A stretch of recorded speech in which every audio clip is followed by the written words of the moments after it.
Good afternoon. Welcome to the Midnight Smooth with Jordan Clark. It's I don't think it's not quite Midnight Smooth. It's 5 to 11, so it's a little bit earlier than the Kate Bush one the other day. What I do want to do before we start on XO by Elliott Smith, just wanted to quickly mention, going back, to cast our minds back to the Please Please Me tier list. We had a little moment. We talked about songs about letters, didn't we? Talked about songs about letters. Because of P.S. I Love You by Paul McCartney. So P.S. I Love You was his attempt at writing a song about a letter, because there's loads of songs about letters, and he was just giving it a go. Off the back of that, we spoke about Oh Why Don't You Write Me by Simon and Garfunkel. What was the other one? Return to Sender, Elvis Presley. Return to Sender, address unknown. Well, good. What I failed to mention was a really, really good song about a letter called The Letter That Johnny Walker Read. Do you remember that from GTA San Andreas? The letter that Johnny Walker read. Dear John, do. Oh please, Johnny, please go home. This is what the letter said. The letter that Johnny Walker read. Now, isn't that a banger? You know what would be a good tier list? K Rose was a wild good radio station. I might write this down quickly. Do a tier list of of K Rose songs. Have a quick look. We're already getting way off subject here. K Rose songs. GTA. Let's have a look what's on here. Conway Twitty and Loretta. Is that one there? Mamas, don't let your babies grow up to be cowboys. That's a wild good song. Amos Moses, Louisiana woman, Mississippi man, we get together at the time I had. Oh man, these are all just jumping out at me. 1 step forward and 2 steps back. 3 cigarettes and ashtray, Patsy Cline. What a song. Make the World Go Away. I remember that being like a proper sad country song. Mamas, don't let you be. Oh, my exes live in tech. I love a rainy night. Oh, I tell you, we're doing this. This has to happen. The next tier list, as God as my witness, is going to be the K Rose tier list. I'm super excited. I tell you what, I was excited before. I'm excited now. I wrote my notes super quick. Because I was listening to this album with my headphones on, and I'd got to sort of like song 4 or song 5, and I was like, I'm so excited to speak about this album that I started to just write real quick and I was skipping songs to try and like get through it. But yeah, my hand hurts now. My writing's terrible. I won't be able to read half of what I've done. But we're gonna do the K Rose one. I'm looking forward to that. That's gonna happen. That's the next one. That's gonna be good times. I've been looking forward to this. XO, right, there's 2 reasons why you'd be here.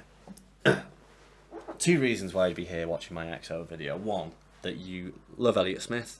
You're on YouTube looking for some fresh Elliott Smith content, and you've seen this XO tier list ranking, and you've gone, hey, we don't get enough. We simply don't get enough Elliott Smith, content anymore. And you've gone, regardless of what this guy has to say, I'm gonna watch it. I'm going to try and enjoy it as best I can. If you're that guy, then you don't need me to tell you how good Elliott Smith is. We already know, don't we? We already know. If you're the other person that's here because you've watched maybe the Abbey Road tier list, maybe the Beach Boys tier list, the Simon and Garfunkel one, the Rodriguez one, and you've gone, I dig what this guy's all about. He's just released this new Elliott Smith one. Don't really know much about him. I think he did that Misery. He was on Goodwill Hunting or something. If you're that guy, well, let me tell you, I'll give you a little quick synopsis. Synopsis early. You never get that. Elliott Smith is one of the greatest American songwriters to ever have lived. I think that goes without saying. Who agrees? Who agrees on the other side of the fence? Who agrees? It's true though, isn't it? It is true.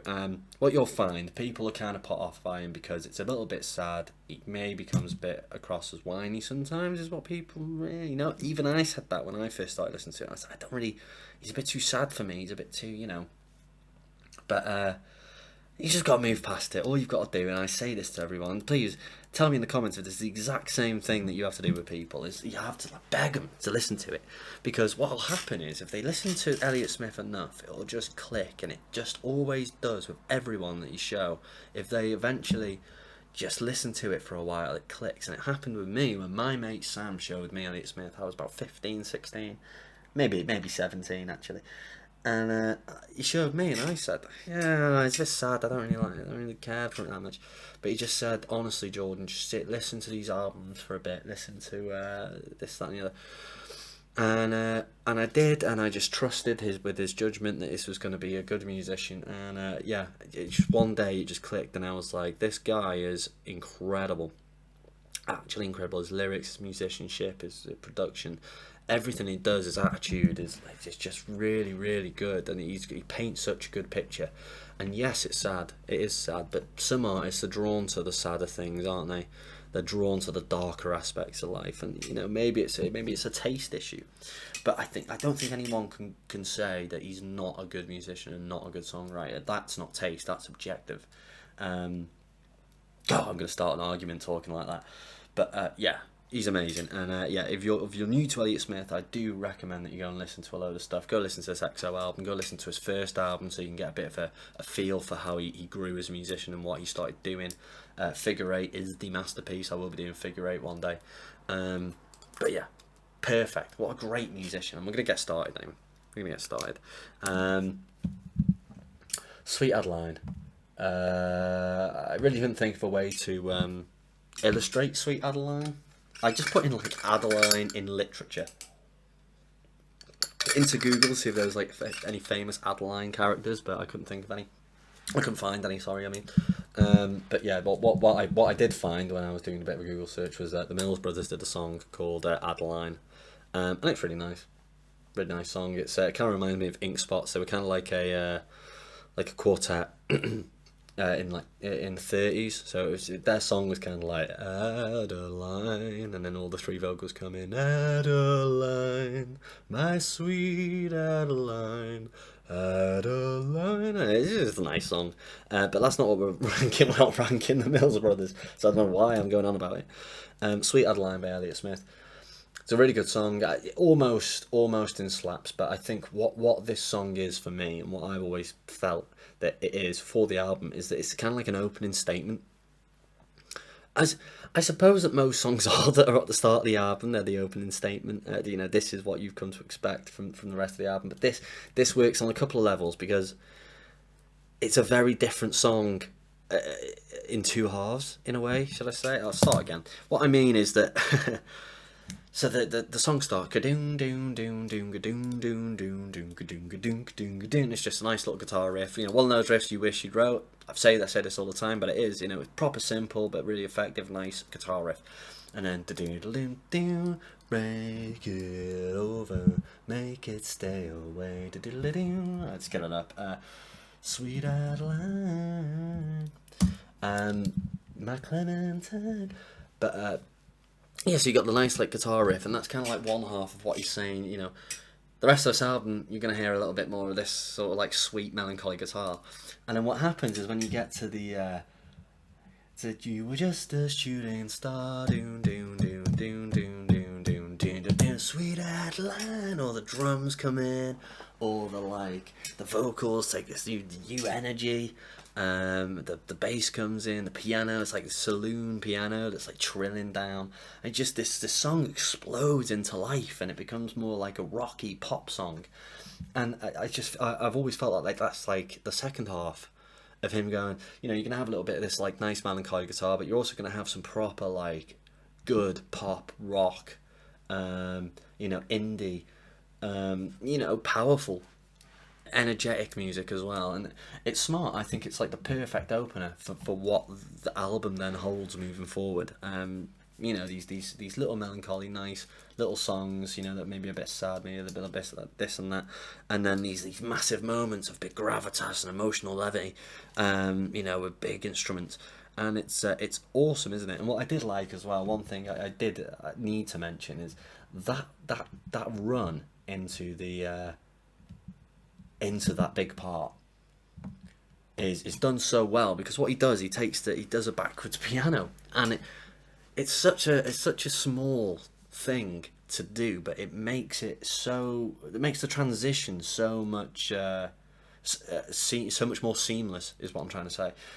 If you were just a shooting star, then done the guitar, and then bam, in with the big moment, it might just catch you off guard, and then it kind of takes you out of the song, because it doesn't move well. But what he's done is he's played one piano note and reversed it, and when you do that, so many musicians do it. If you listen, I can't think of one off the top of my head, but there's so many albums and songs where just a little backwards piano to bring you into a chorus or bring you into a new part. It's such an effective thing, because a backwards piano is only going towards the root. So it's just like the destination. You can hear the destination before it's there, so it's already in your mind that you go in there. Sounds ridiculous. I'm getting well ridiculous here, but what I'm trying to say is that the transition with the backwards piano into the chorus is really cool. Go back and listen to the song. You'll hear it. It's only a second long, not even that. Maybe less than a second. It's just a red line, but it's just really cool, really smart. It's just good. It's just really clever to always use something like that. I did it in one of mine. I did it in I can't remember. I think it was Positive Train of Thought. I used the backwards piano to transition into the chorus. Might have been that. Might be a different one. I can't remember. It is on the album I did for university.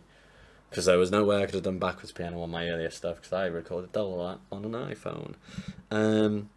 Yeah, but I really like it. The lyrics, don't really get, if I'm quite honest. I think it's just like a distorted idea of some love thing that he's got. So like cutting a picture into you and me. That's the opposite of what it is. And it's the same here, burn it backwards. Again, if you were to burn something backwards, you'd be unburning it. So you'd be making it, killing the history, and then making it present. So he's just doing a lot of wordplay that makes you think, and it's good. It did. I was reading it and I was thinking, this is really unusual. Pictures, and one of the things across this album as well, he mentions pictures so much, and you see on the album cover, I mean, it's all Polaroids, and you got Elliott Smith there, and I think that's a producer of some kind, or is it Elliott? You got Elliott, and then I don't know whether that's Elliott, the main face, but it doesn't really matter. But it's cool, isn't it? Where were we? Okay, so Sweet Adeline, yeah, really good song, really cool song. Tomorrow. I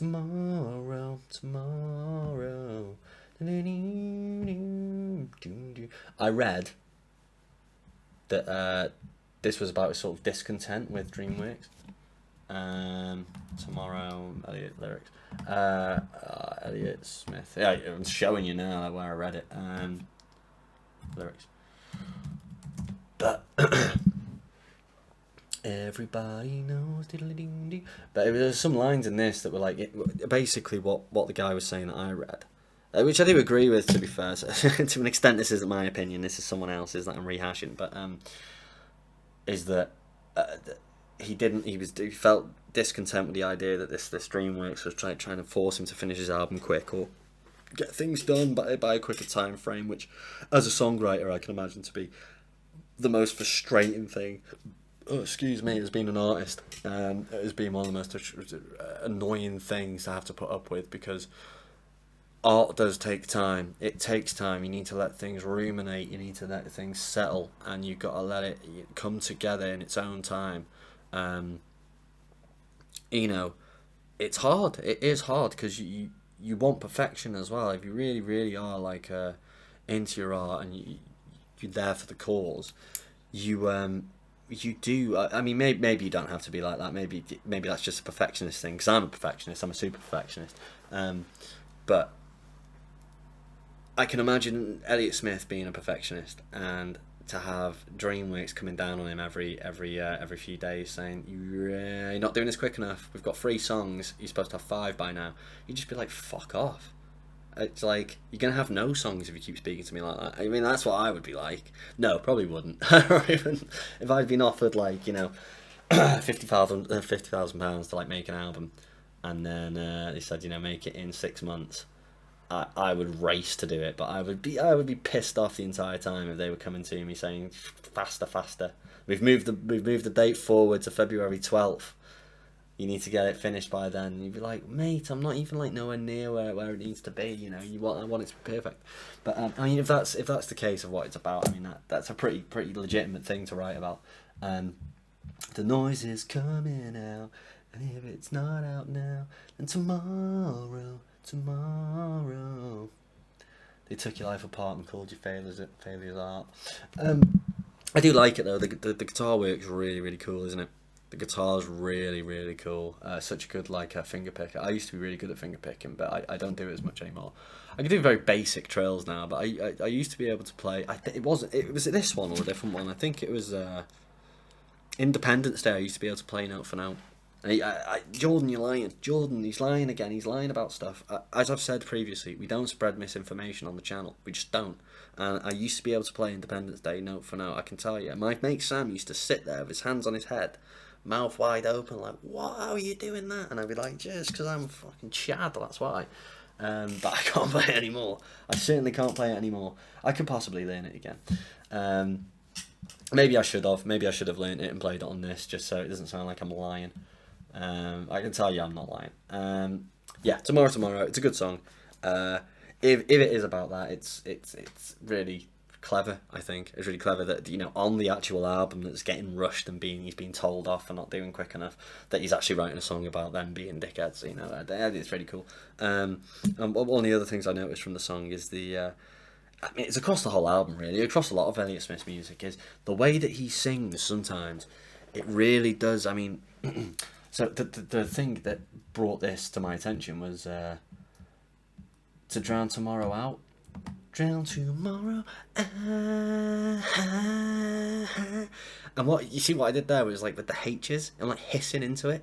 He does that so much across all of his music. He's like breathes into the vocal. And it's really unique because, I mean, if it was like John Lennon doing it, he'd be like, you know, and you hear that's like a seamless. It's just like he just gulped on it so that it kind of just moves across and you can hear it's two separate parts. Elliott Smith really hisses and breathes into them. And it's kind of like, you know, it's an artistic choice, isn't it? But it works. It works for what he's doing. Drown tomorrow. You know, it makes it sound like there's something about it. And I don't really know how to explain it, but it always works. Whenever he does it, it always works, and it always adds something to it for me.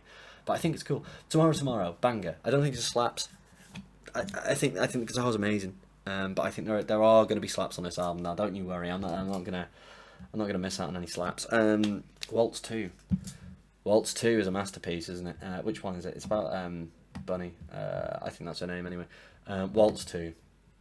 Yeah, it's considered like his masterpiece, isn't it? Doodle doo, da doo doo, da doo doo. Such a familiar name. Doodle doodle doo doo doo. Remote stares in space like a dead China doll. We must remember to do a lyric spotlight on this, because there are going to be loads. We must remember. Okay, Waltz 2 is really good, isn't it? Waltz 2 is really good. So like, it's quite a personal song. I think it's about his mum, isn't it? It's about his mum has met this guy. He never really liked his stepdad, or was never really good as his stepdad, or his mum for that matter, apparently, when she got with him. Again, if I'm misconstruing any of these facts, because I know that Elliott Smith has quite a lot of, like, in the same way that the Beatles do, like, quite a lot of lore behind it. People really do look into his lyrics and look into, you know, what it means to him, what it means around him. So if I've misconstrued anything, like, factually, please tell me in the comments. But if if I'm misinterpreting a song, it shouldn't really matter, because you can in a way misinterpret art. I mean, some songs are made for the purpose to be interpreted in a certain way. But I mean, give me a break if I'm kind of a little bit off on my interpretation of it, or maybe I've read into it in the wrong way. Just tell me why, and then I won't correct it, but I'll certainly be like, oh right, okay, cool. This is a great song though. It's a really like personal song. You've got like the waltz steady drums that like boom. It's just good. I mean, that's just like a good way to do a waltz, because that's like what you need. Looking out on the substitute scene. What I like is that he's almost encapsulating like being angsty teen or just under teenager age, you know. So Mr. Man with impossible plans to just leave me alone. But the breathing into the vocals again. But you know, you just imagine him running to his room, slamming his door, like fucking hate you, mom. Fucking hate this guy you're with, you know. And that's what it's, you know, as I said before, that's what it's about. You know, she's with this new guy, and he's kind of realizing, you know, I'm losing my mum to this guy. She's going down the rabbit hole with this guy, and I'm never really gonna know her again. And that's what the chorus is about, you know. I'm never gonna know you now, but I'm gonna love you anyhow. Because he has no choice, because it's his mum at the end of the day. He has to love his mum. But it's sad, isn't it? It's a really sad song. About something quite serious and deeply personal to him. From what I've read, from like popular opinion. But it's great. What have we got? Strings at the end. Strings at the end are apparently really good. So I can't remember them now off the top of my head. But the strings at the end. Let me think what the strings at the end would have been like. Exo mom. Love you now, do. Oh yeah, there's some nice strings at the end. I remember. Like the last note is with the strings. They're really cute. But yeah, it's a slaps. It's an easy slaps. This song, isn't it? Easy. Baby Britain, otherwise known as Getting Better by the Beatles. No, that was rude. Baby Britain's awesome. It does sound like Getting Better by the Beatles. You can't dismiss that. Go and listen to Baby Britain. Getting Better by the Beatles and listen to this. I mean, it's the same guitar almost, and then like it's getting better all the time. Baby Britain feels the past. But you know, what can you do? They written Elliott Smith lyrics. What can you do? I mean, obviously the Beatles were a huge, massive influence on him. So it's not that he's copying. It's just a big influence. So it's sometimes things that can come through your songs that you don't mean to, and it does sound like that song. But Baby Britain's really good. It's easily a slaps. It's super catchy. It's one of the most catchy Elliott Smith songs I've heard. I just love the lyrics. I mean, like, so basically it's about a girl. I assume it's a girl. It must be, because he's saying she all the time, and didn't hit her. But it's a girl that he's friends with that's a bit of an alcoholic, bit down on her luck perhaps. And he's feeling bad for her, and it's him going, you know, oh damn, I wish you weren't like this. It's sad, isn't it? It's sad, you know. And there's the line later that's for someone half as smart, you be a work of art. You know, does that mean? I always felt that meant kind of, you know, for someone half as smart as me, they would think you're incredible. But I see you for the addiction. I see what you could be and what you are, and you know, for someone half as smart, they wouldn't be able to see that. But you know, I can, and it's sad, isn't it? And this girl's, the lyrics are so cool. Floating over a sea of vodka, fights problems with bigger problems is such a good line. Sees the ocean fall and rise, counts the waves that somehow didn't hit her. You know, and he's playing on this kind of like, you know, the water, the drink, the tears. It's all water stuff, all liquid. It's just cool. It's just like really nice theming going on. Dead soldiers lined up on a table. I mean, are they shots? I guess. It's really cool. I really love it. I really like the song. And I really like the bass as well. Bass, it's an underrated instrument. It always has been. Bassists are underrated musicians. But the bass in this is good.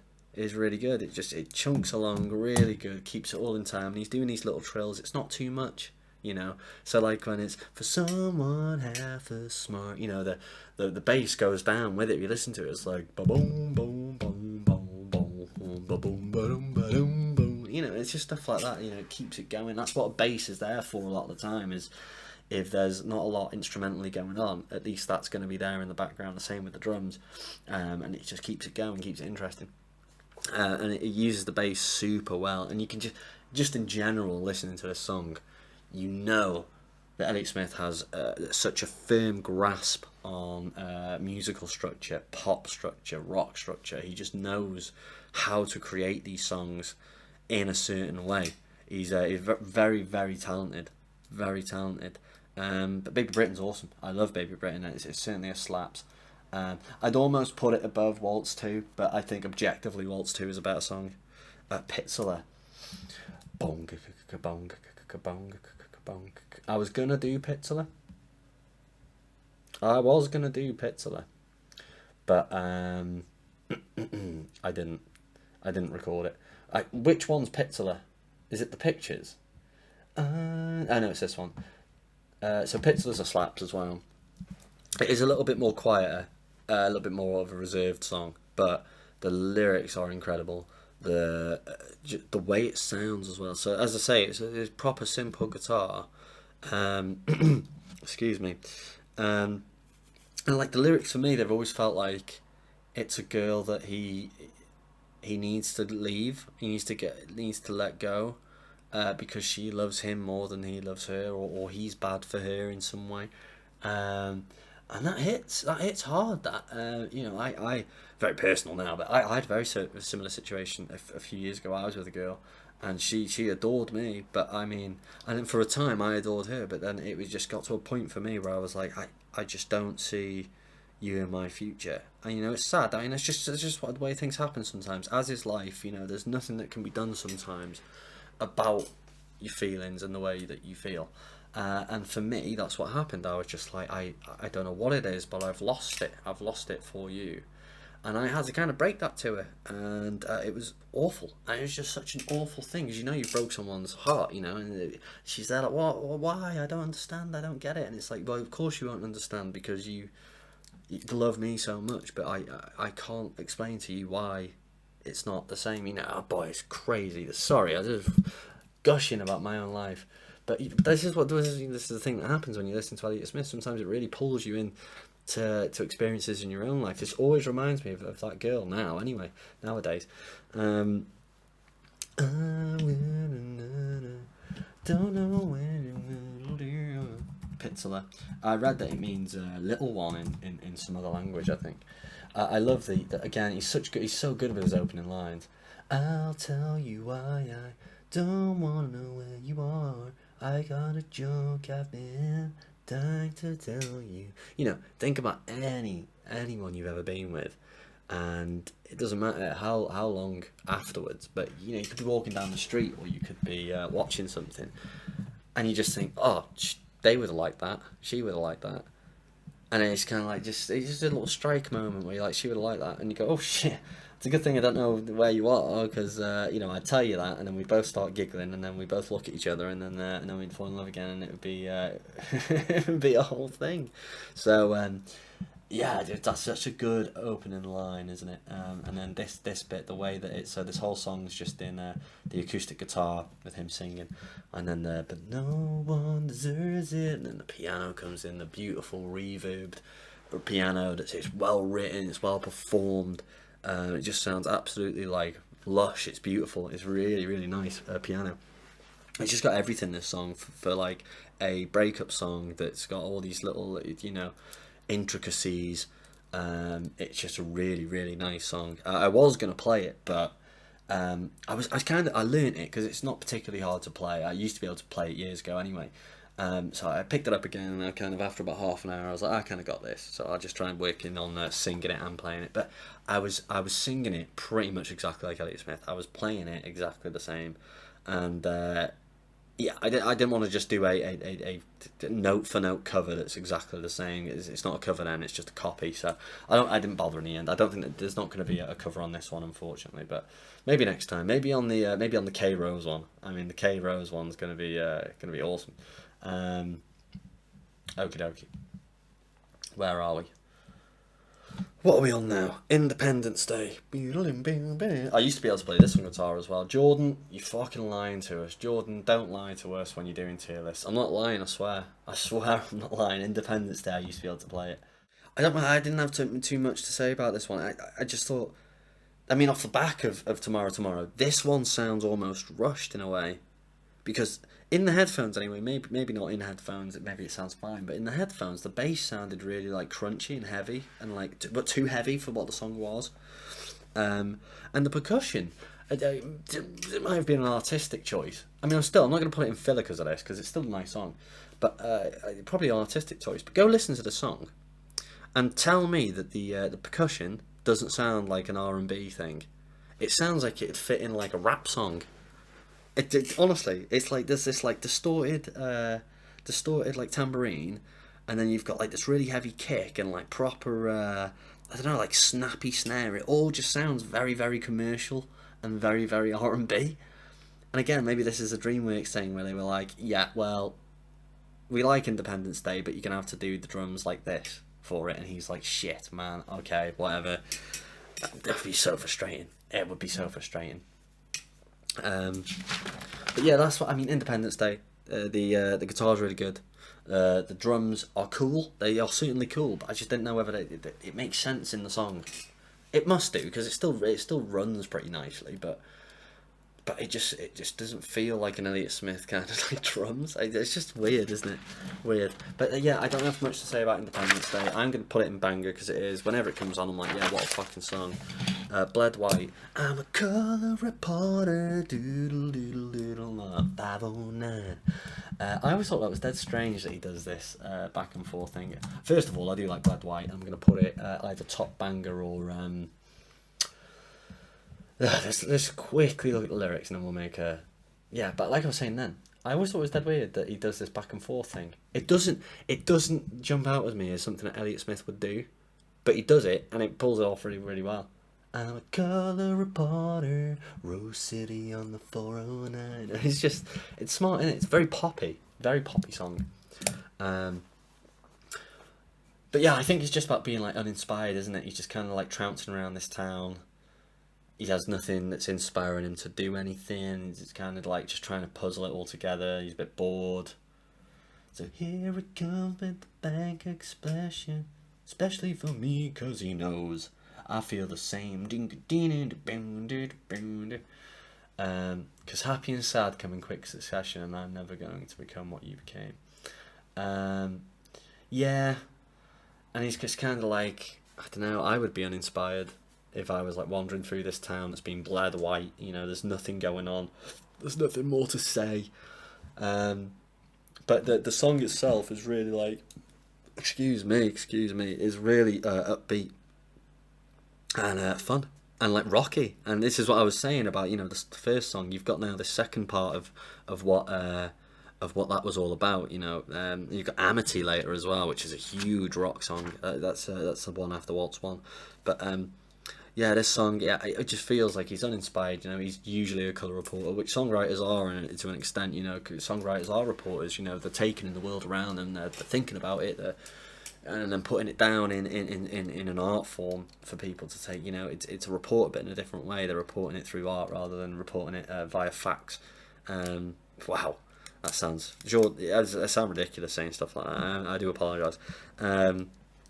But I mean, if you think this one's upbeat, go listen to Figure Eight. There are some songs on Figure Eight that just blow your mind how he's written them. I can't wait to do Figure Eight. But yeah, I like it. I think it's a really good song, and I think I'm going to pop it in banger.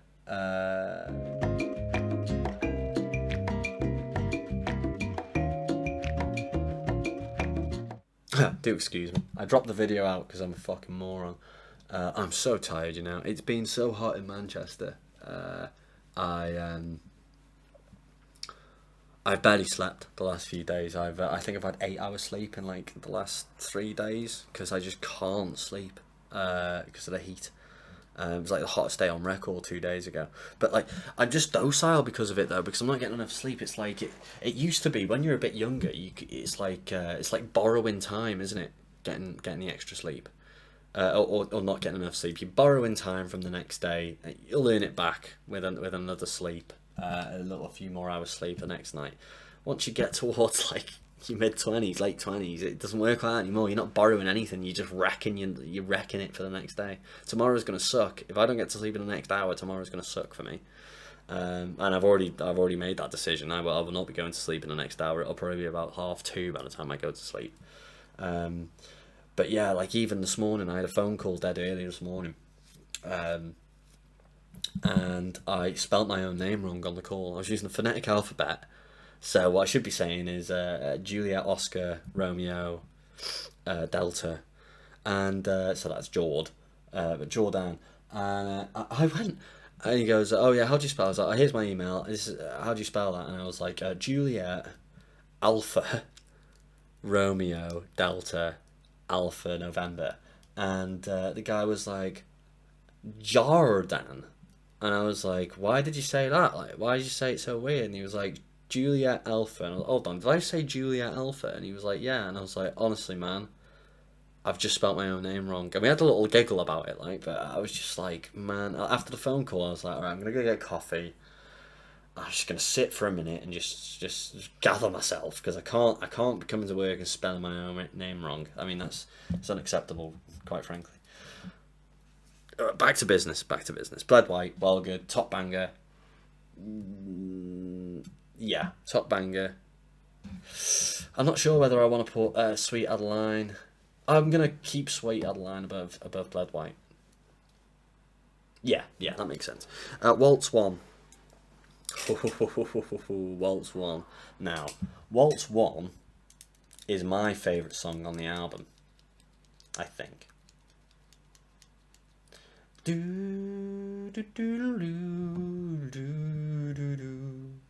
Yeah, I'm gonna put it on. I'm gonna put it as the top slaps, because it is such a unique piece of music. Let's have a little look. Silent and cliche, things we didn't say. Yeah, I mean, there's not many lyrics to it, but they all like really mean a lot. And that, like, the piano line is so haunting, the vocals are so haunting. It sounds like a backwards song the way that it's played. I'm gonna sneeze in a minute. Excuse me if I do sneeze. Every time the day darkens down and goes away, pictures open in my head of me and you. You know, he's just like a breakup song. It's just him thinking about this old flame, this old girl that was in his life, and really, really, really getting sad about it. Every hour I used to come to make the repetition stop. What was I supposed to say? Do, do, do, do, do, do, do. And then like the timps come in, right? The timpanis is what I mean. So the big like orchestral drum. The timpanis in this song are the best EQ'd timpanis, equalized timpanis I've ever heard. Put it in the headphones, listen to when the timpanis come in at like 1 minute 40 or something. It's like it's just so nice. You hear it's like a proper soft. It's just really soft and nice, and the reverb on it is the perfect amount, and it just sounds perfect. And it's like big, wide timpani, and you know, with the piano riff over that, the vocals coming in and out over it, reverbed and echoed, and it just sounds so unique and so nice, and but nice in a bad way, or haunting in a good way. But it's just incredible. It's just an incredible thing. And it's one of those, when I first heard this song, I was just like, you know, you're like mesmerised by it, because it's so like different. I never heard anything like it in my life. You know, when he's like, "I wish I'd never seen you," and the piano runs up with it on a, you know, like a high do do do do do do do, and he's like, "I wish I'd never seen your face," and then strings, hey, hey, do do do do do. Perfect. It's just like a perfect song. It's so sad though. It's really sad. And it really is like, I don't know. Well, you know, it's likely about him and the way he felt one night, but you know, whether that's exaggerated to an extent, you know, it's because artists do. They, you know, if you can exaggerate something to make it more meaningful, but absolutely do it. But yeah, it's so like evoking and provoking and like dark and sad, but really, again, and by the same token, it's amazing, and like really, I always feel elated when I listen to it, because it's so like unique and cool. Yeah, perfect. Love that one. Love that one. My favourite song on the album. Tell me if you agree that this is probably the best song on the album. You know, Waltz 2 is likely going to be everyone's choice for best song on the album, but I think that Waltz 1 is really, really good. So next, Amity. I've chosen this song. I like Amity just slightly less than Bled White. And it's cool because, let me explain. So Amity, Elliott Smith himself said, Amity doesn't really mean anything. He just had a friend called Amity, and he jumbled a load of lyrics together in like an evening or a couple of hours, or not even less than an hour. Sometimes you can write shit real quick. I wrote one of my songs, A Bit of Your Happiness, off my first album. I wrote that in 10 minutes flat. The lyrics were wrote in 10 minutes flat. I just had a riff, I wrote them without stopping for 10 minutes, and then that was it, and it was done. And it's just crazy. Sometimes it can just spill out of you so quickly. And apparently this is kind of what happened with this. It just these lyrics spill out of him. He didn't really take any time afterwards to maybe rethink them or rechange them. He was just like, nah, it sounds cool. And it doesn't really mean much. He's just like, yeah, there's this girl I know called Amity, and it's just about sort of hanging out with her. And it doesn't really mean a lot, really. But the song itself, he was like, I just wanted to rock out, and these lyrics kind of just stuck, and it's cool. Like my friend Sam used to say he hated Amity because it stuck out like a sore thumb, you know. That it's kind of unlike Elliott Smith to go very pop like this, Amity, Amity, Amity, Amity, you know. And it is, you know, it's a repetitive line like that. It's kind of unlike Elliott Smith. He's usually more. It takes more time with his writing, and it got more of a narrative to it. But who's to say, you know, you can't have a go at Elliott Smith for writing a song that he just wants to write and he just wants to have fun with, and you can hear him having fun with it. This line here, down here, I think it's hilarious. 'Cause you laugh and talk, and 'cause you make my world rock. You know, that is very unlike Elliott Smith, but it's because he's letting loose and he's having fun. And that's nice. It's good to hear, and I think it's a great song. It's very rocky. It's very rocky. Like, you're hearing like what he can do on that spectrum. You know, you've heard him just do this like amazing, unique waltz piece that's like super, you know, almost disturbingly sad. And then you go on to this big rock Amity song that's like dead fun and punchy, and it's like he's got so much energy. Smart. I really like Amity. So what else have I wrote here? The guitar solo comes in so strong. Yeah, it does. It does come in so strong. It's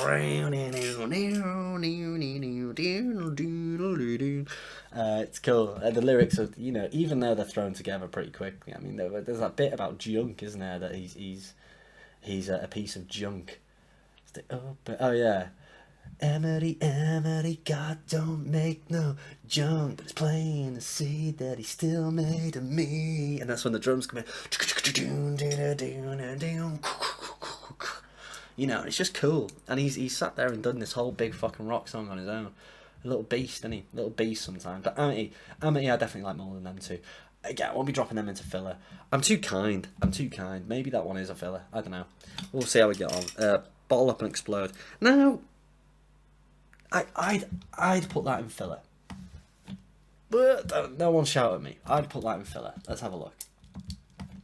Bottle up and explode. Over and over.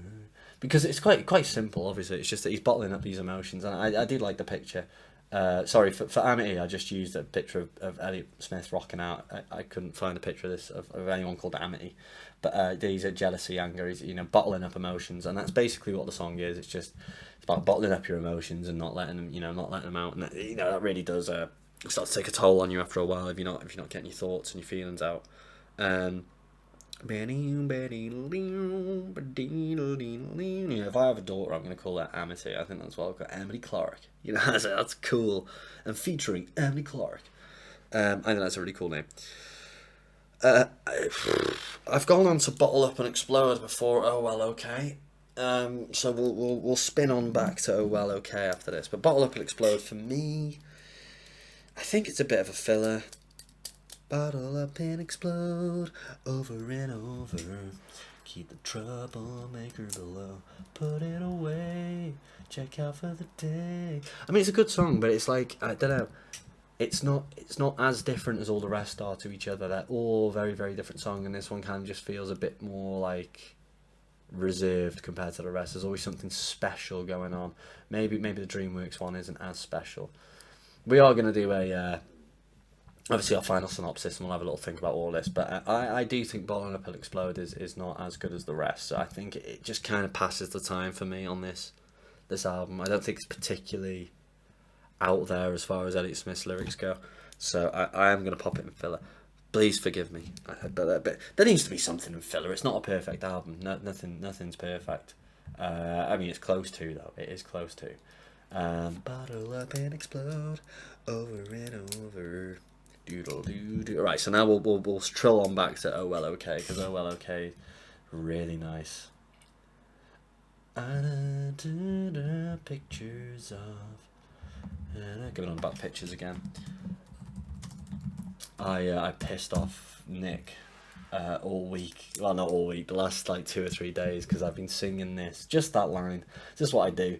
I'll be listening to something, and I'll just pick out one line. So when I was doing the Kate Bush one last week, I just kept singing Army Dreamers, and it's not like I sing the whole song. I was just literally, I would have been sat there watching TV, and I'd be like, Army Dreamers, Army Dreamers, and he was like, I held my tongue on that one, but I was all day yesterday and the day before I was going, oh well, okay, and then like 3 minutes later, oh well, okay, and he was like, Jordan, please stop singing that one line. Like, I don't mind you singing around the house, but can you please not sing the same line over and over again?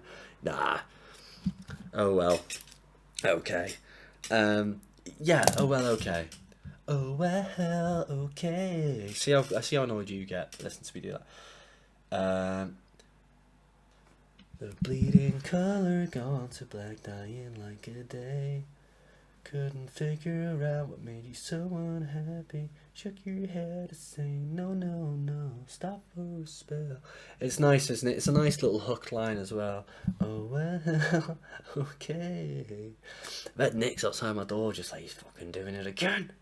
Oh well, okay. If Elvis had done a cover. This is good. It's a good song. Again, I don't think it's quite. The lyrics are slaps, but the instrumentation is banger, which would lead me to be putting it as kind of like a top banger. So I'm gonna put it above Bled White. I think that's probably where it goes. It's really nice. So it's him again. He just sort of, I keep using the word ruminating. So we're just gonna quickly look at ruminating synonyms. Ruminating synonym. Because I do this all the time. On the Kate Bush one, I kept saying stark and hollow as descriptive words for contemplate is a good word. Chew the cud. I'm certainly never going to say chew the cud. It is a nice song. It's a nice quiet song, isn't it? And possibly put it just below Bled White, because I do like Bled White a little more. And I'm gonna pop this into slaps now, and I think that makes sense. Oh well, okay is really nice. I chose this picture because he talks about, you know, looking at these Polaroids and like that the picture's fallen away. You know, he's got the picture in his mind that never goes away, but even that is starting to fade now because he can't hold on to it. But I think that's what that means. And the strings are really nice too. And the strings are really nice in it as well. That's worth mentioning. The strings are very, very nice. So maybe actually possibly, but I'll think about it, because these two are really hard to go between. Bottle that can explode over and over. I'm sorry if I'm speeding up. I think I'm just getting real close to bedtime, and I want to try and get this settled by midnight, or at least by 10 past. But we'll see. A question mark is going to be my top banger, right? Probably disagree with me there. Certainly probably disagree with me there, because a question mark's kind of just like a poppy fun song, but there's nothing wrong with liking a poppy fun song. And actually I'm going to keep it as top banger. A question mark is fun. So the way I saw it, the way I read the lyrics, I read into the lyrics on it, was that it was like a question mark was kind of like really like aimed at someone. Like, it's quite a personal, aimed at someone song. It's totally clear, bam, bam, bam, bam, bam. And the brass is really cool in this song. And actually, that was worth mentioning on the last one, that Bottle Up and Explode ends with this like super weird brass thing, like just like it ends, and 3 seconds later it's like it. And I always thought, that's fucking weird. Why did he put that in it? And it's just because a question mark is like a big brass song after it. And yeah, it kind of makes sense. It's kind of like a run into it. It's a bit unnecessary, a bit inconsequential, I suppose. But it's kind of cool. But I like this one. It reminds me. When I say shit like this, it makes me sound big-headed. I'm not big-headed. It's just I'm just talking my mind. It reminds me of one of my songs, "Cold Courtesy." Just for the fact that it sounds like he's actually having a go at someone that you used to know, that's maybe an old friend. It's this line, if you ever want to say sorry, you can give me a call, and it goes into this like big thing. Said your final words, but honestly enough, could have kept us together. One day you'll see that see it's worth it after all. You know, it just seems like he's pissed off at either some old mate or some old love, or some old, you know, whatever, and he's having a little go about it, getting pissed off about it, and the instrumentation works really well with it. It's just this fun pop song that's got a little bit of attitude, and you know that is a big attitude line. That if you ever want to say sorry, you can give me a call. You know what I mean? Dead smart. But yeah, I just love this song. I think it's dead fun, dead easy. And he's stepping on this album. I mean, what was the album before this? It wasn't Either Or, was it? That was his second album. I need to just have a quick refresher on his album order. Elliott Smith albums in order. So you got Roman Candle. Then it was Elliott Smith, which is the one that's pictures of the guys jumping off the building. Then Either Or, then XO, then Figure Eight from Basement on the Hill. Man, I wish he'd made more albums, because he was getting like, by the time you get to A Basement on the Hill, he's really fucking like there, isn't he? He's really like crazy what he's doing on that album, and Figure Eight. And to see, you know, Basement on the Hill came out unfinished, and it was an unfinished album when it was released because he died while he was recording it. And it still sounds fucking amazing. And I can't imagine how good that would have been if he'd finished it. And obviously we've got the After Death releases, which is like New Moon and stuff like that. Basically just think it's a really fun song, so I'm going to pop it there. Everybody cares, everybody understands. I think that's a really good song, and I'm going to put it in slaps solely for the solo. I mean, the solo is amazing. It's like the big moment to end the album, just before like the vocal song at the end. Everybody albums in order. That's not what we're doing. Everybody cares. Elliott Smith lyrics. I've been very, very lyric focused on this video, but to be fair, I'm lyric focused on a lot of them. Everybody cares. Everybody understands. Bam, bam, bam, bam. That's not it. I don't know why I did that. But yeah, isn't it? It's about like people kind of like intervening on him. You know, either whether it's depression, go and seek help, whether it's drinking, whether it's drugs or whatever. I know he was a big pillhead at one point. Did he take heroin? I can't remember. I don't know. Tell me in the comments if he took heroin. I can't remember whether that was a thing or not. But he's getting pissed off at people, you know, trying to say that they kind of know what's going on with him, and that if he does this or he does that, it'll be better, you know. To a pure synthetic sympathy that infuriates you totally, and a quiet lie that makes you want to scream and shout. You know, but forgetting all this, I mean, the instrumental's cool, the idea's cool, the lyrics are cool, but what I love is this, you say you mean well, but you don't know what you mean. Fucking oughta stay away, stay the hell away from things you know nothing about.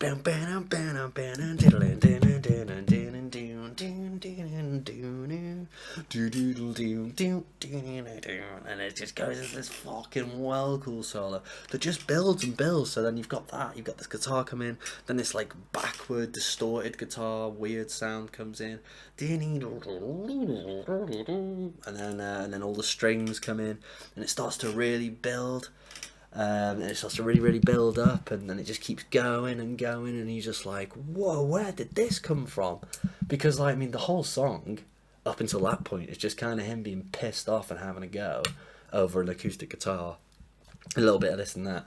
But and then it all just kicks off onto this big thing, and what I loved about it is that the solo kind of, like, it just runs through so many emotions.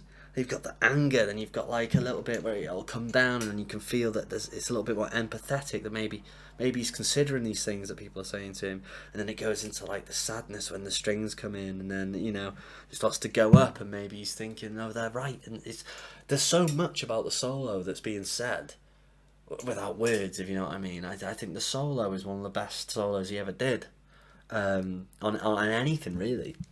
Which is a lot of different instruments in it, a lot of different movements to it. The way it just keeps building up. You know, it's building up emotionally, but it's also building up instrumentally, to this like the big moment where it all ends, and it's cool. You know, that it wouldn't have fit. It wouldn't have been out of place as the last song on the album. You know, if it finished the album there. But obviously we had we had the last song, which is I didn't understand. I didn't understand. Occupy space. This is a really sad one. It's a really sad one. And I'm going to pop that just above this. I think that makes sense. And I'm going to pop Baby Britain under Pitseleh. Yeah. I didn't understand. I didn't understand. I didn't understand's beautiful, so it's just a vocal thing. It's just him doing loads of vocals as the backing, as, you know, in place of the instruments, and then him singing over it. It's beautiful, isn't it? And what it sounds like is to me, anyways, that his girlfriend left him because he was so sad, and he didn't understand why. So he didn't understand why she would need to leave. You once talked to me about love, and you painted pictures of a Never Neverland, and I could have gone to that place, but I didn't understand. Like, he can't understand almost how to be happy, and that's why it happened. You know, and he almost does that to an extent. You know, there's nothing here you'll miss, I can guarantee you this. What a fucking joke. You know, it's a sad one, isn't it? And it's a sad, really sad song. Fucking some of the lines in this, man. 'Cause my feelings never change a bit. I always feel like shit. I don't know why. I guess that I just do. Fuck it, you know, when the big sad comes on, you know, sometimes a little bit touchy subject, but you know, occasionally, I don't know, it's like you're uninspired, you're not feeling it, there's something missing in your life, and you can feel the big sad coming on. You can really feel it coming, and you go, oh no. I'm going to be sad for a few days or a month or whatever, you know, and that's nothing compared to how sad Elliott Smith was, apparently, all the time. You know, he was very, very depressive person. I suffered from depression and had it really bad. You know, his music's incredible. You know, I'm glad that he had that to put all his time and energy into, because, you know, without it, who knows how bad it could have got. But yeah, when you can feel the big sad coming on, and it's just like, fuck, you know, and that's kind of like the line for it, isn't it? Because my feelings never change a bit. I always feel like shit, because that does happen sometimes. You know, it can happen to anyone, anytime. You know, you just suddenly have some sort of reflective moment where you're like, am I where I need to be in my life? And then that really can expand into so much more. Suddenly you kind of just feel a bit lost, and that happened to me a few times. But you know, I can kind of, you can sometimes feel when it's coming on, is what I'm trying to say. It's hard, as is life. You know, we said this before, as is life. This is it, though. This is what Elliott Smith's all about, isn't it? You know, it's the human condition, and it makes you think, doesn't it? It does make you think. When I'm listening and reading Elliott Smith stuff, it gets me thinking. about real things, and yes, they're sadder things. They surely are, but you know, life is hard. Life can be sad, and that's it. But yeah, I love that song. I think I will just put it as the bottom slaps. Bottle Up and Explode. I think it stays on there. I think if there's going to be a filler on it, I might even just drop Tomorrow down there. It's a good song. No, it will stay on top banger. I think that's fine. There's no trash on this anyway. Certainly no trash. I'm gonna pop Bled White lower than Amity, and I think that's the way to do it. And then maybe just put yeah, no, that's it. That'll do. That's my Elliott Smith XO tier list. Tell me what you think. It's fun. It's fun. I'm looking forward to the fucking K Rose one now, though. I mean, I was excited to do the Elliott Smith one, but once we got onto this whole K Rose thing, I mean, I couldn't help it. That's what we need to do.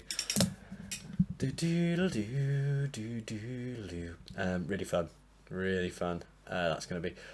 XO, tell me what you thought. I love Elliott Smith. I hope I've done him justice with my thoughts on the album, my thoughts on what he's done here. It's great, isn't it? And I'm probably being a little bit exaggerating by putting Bottle Up and Explode down here, but for me, it's just never really popped out. Let's just do the final synopsis and go through it.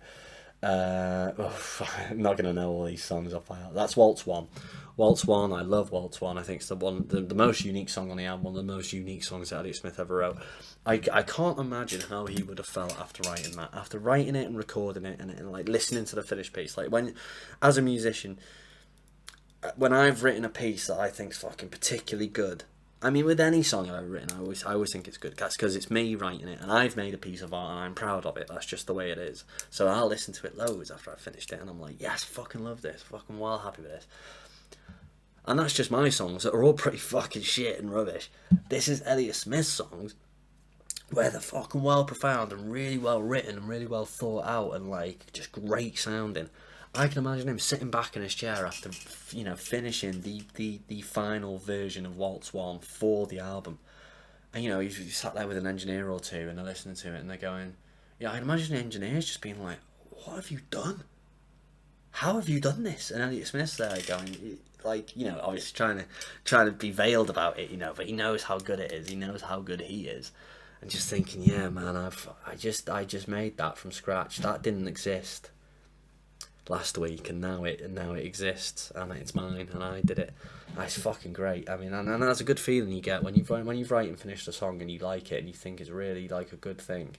There's nothing quite like it. That feeling, it's really cool. Waltz 2, yeah, really good. Obviously, really recognisable. About quite a serious sort of personal matter that he had, and he puts that across well on the song. I think it's great. The two waltzes are the best. Two on the album. This one was Pitseleh. Pitseleh's great. Pitseleh's really nice. And then the piano solo is perfect, isn't it? Really good. Baby Britain. Baby Britain's really poppy. It's like the first like pop song on the album, and it works and it's really good. Subject matter is really interesting as well. You know, it's kind of his thoughts on one of his friends that's losing their head a bit, and you know he's in that same boat himself as you know the person narrating the song, the character in the song that he's playing, if it's not himself.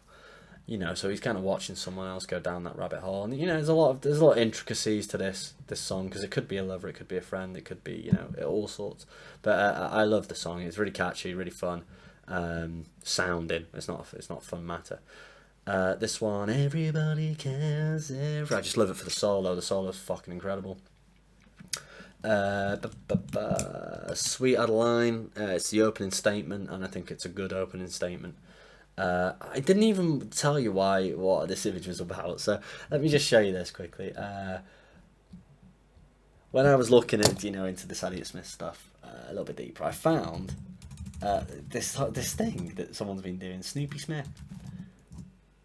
This guy was making Snoopy into Elliott Smith. Some of these pictures are well cool. Snoopy is Elliott Smith. And then that one, and then this one was my favourite. The Either Or cover, but with Snoopy. That's so cool. I should really use that on my tier list. Well, I'll use that as the cover for my either or tier list if I do one, because either or actually is going to be an interesting one to do, because that's kind of that's my least favorite one, because it's so all the songs are very, very different from each other. It's a very experimental album, I think, in terms of what Elliott Smith's trying to do with it, trying to figure out what works where on a lot of it. All the songs are very, very different on that album, so it'd be interesting to do that at some point. If you did enjoy this one, let me know. Give me more reason to do the either or one at some point. Okay. So we did that one. Yeah. So Snoopy Smith is cool. I didn't understand. I just thought I need to drop a Snoopy Smith in here, and I just thought I couldn't think of something for I didn't understand, so I whacked Snoopy Smith in. But Snoopy Smith is cool. Like Snoopy Smith. Question mark. Fun banger. What can you say? If you ever want to get sorry, can give me a call. Yeah, it's just smart, isn't it? I can't remember the name of this one. Is it I Didn't Understand? No, that's what I just covered that one. Fucking senior moments, forgetting all shit all the time. That's Oh Well Okay. That's not the lyrics, but yeah, Oh Well Okay is really sad. I'm gonna put Amity on before Oh Well Okay. I like Oh Well Okay. I keep getting mixed up between that one and Pitseleh. I think they're quite similar songs, as well as I Didn't Understand. I think it's kind of covering the same topic in a way. So I think that this just is kind of like the worst of the three. Or they're the best two of the three is a better way to say that. I'm going to pop Amity above that, because Amity is like a good fucking fun rock song. He's having a good bit of fun with it. Cause you make my world rock. It's good to hear Elliott Smith just let loose and have a good time on that one. Bled White is a fun pop, again, pop orientated, you know. It's a nice transition, this album. He's trying to be a bit more commercial, and he does make it work. That's what's good about it. It does work a lot of the time. Independence Day, really cool guitar. Same with both of these. They kind of fall in the same category for me. They're both nice guitar, nice singing, pleasant, melancholy songs. I said they're both bottom bangers. I can't say stuff like phrases like bottom banger need to stay out of the tier list. They are this end of banger, on the right hand side of the banger territory. And then we've got Bottle Open Explode. Bottle open, explode over and over. You know, pretty simple idea, you know, just bottling up emotions, and then you can get on top of you. Go, go, go. It's cool though. It's a good song. It's just, for me, it never really jumped out at me. And you know, if I was going to be mean, I'd be popping both of these down there as well. But they're good songs. They do something different to the rest. I think there was two ways to go about this album. It was to try and do the acoustic thing and the pop thing together as one, which is what he's done, or he could have gone full pop.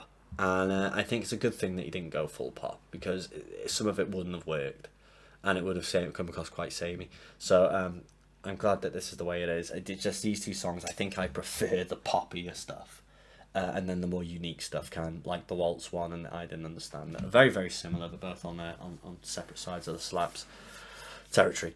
That's it.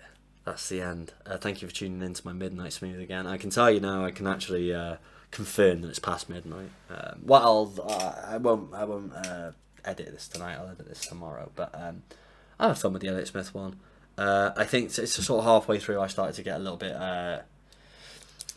excited for bed, so I was trying to speed it up a bit. But I kind of realised I was doing that, so I tried to slow down.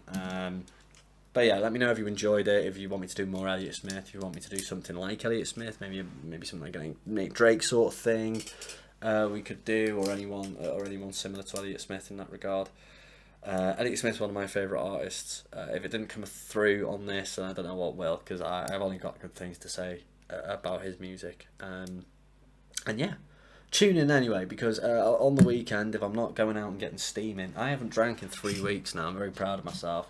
I feel a lot better in myself for not drinking. It's not like I drink fucking... well, I do. I drink excessively, but like in one night. So like, I don't drink every night all the time. But like when I do drink, I'll drink until I black out, which isn't very good for you. I'm telling you, don't be doing that. And this is why I'm gonna flag this as not for kids, because that's not what they should be doing.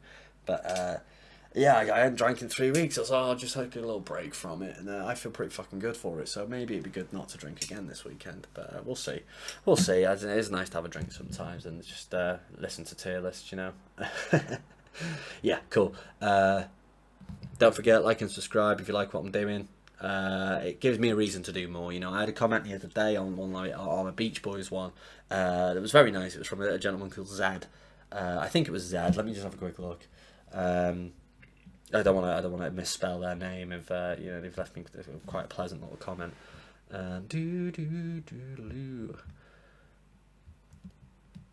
Yeah, it was Zed. Damn, I'm glad I found this channel.